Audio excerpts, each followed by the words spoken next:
gonna do, is this high enough, by the way? I don't know if, this is really embarrassing. I don't actually know how to raise a mic stand, so I'm just going to do this. Actually, yeah. This will in no way detract from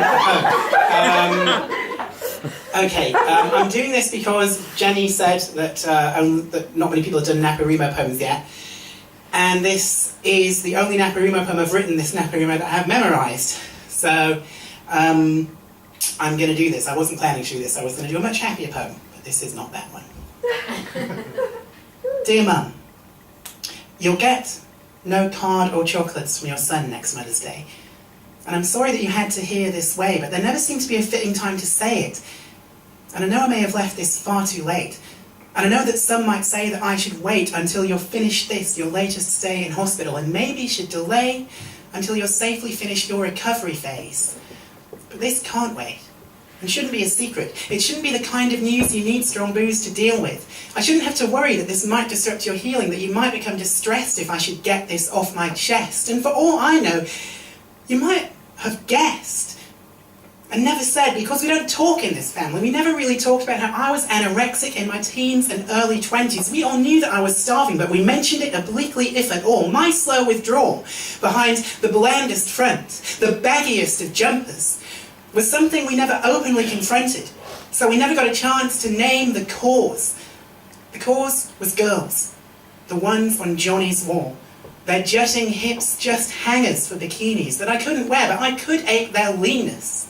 Teach my body to enjoy the taste of hunger until my hips too stood out. Till I was lighter than the bigger girls on Gladiators. Panther, never jet. I crashed before I reached that marker. Flew as far as Hartlepool before admitting that I had no clue what I was doing.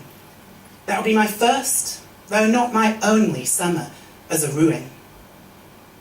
But I convinced you I was doing better. Got a string of letters I could put after my name, B.A., M.A., P.G.C.E., and when I abandoned teaching, 1 year after NQT, a graduate diploma in psychology, during which, obsessively, I'd read and reread the entry in the DSM-IV on GID, Gender Identity Disorder.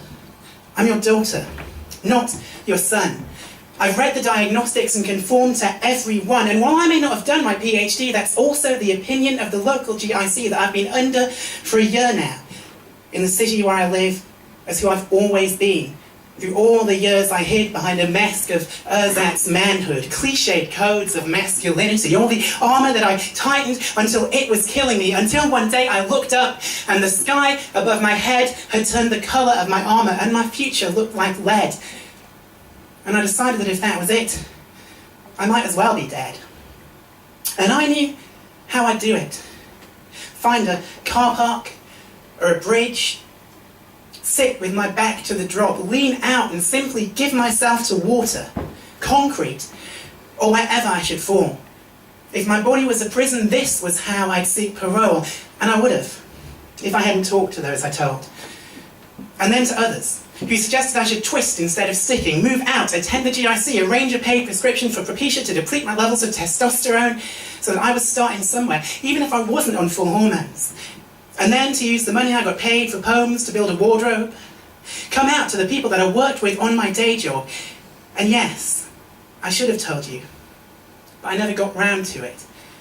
Time is running out now and it's too late for excuses. So this message is belated while the card I sent was early, though at least it does explain why that card did look kinda girly. And I wrote this poem to say you'll get no more cards from your son. But if you'd like, for your next birthday, your daughter could send one.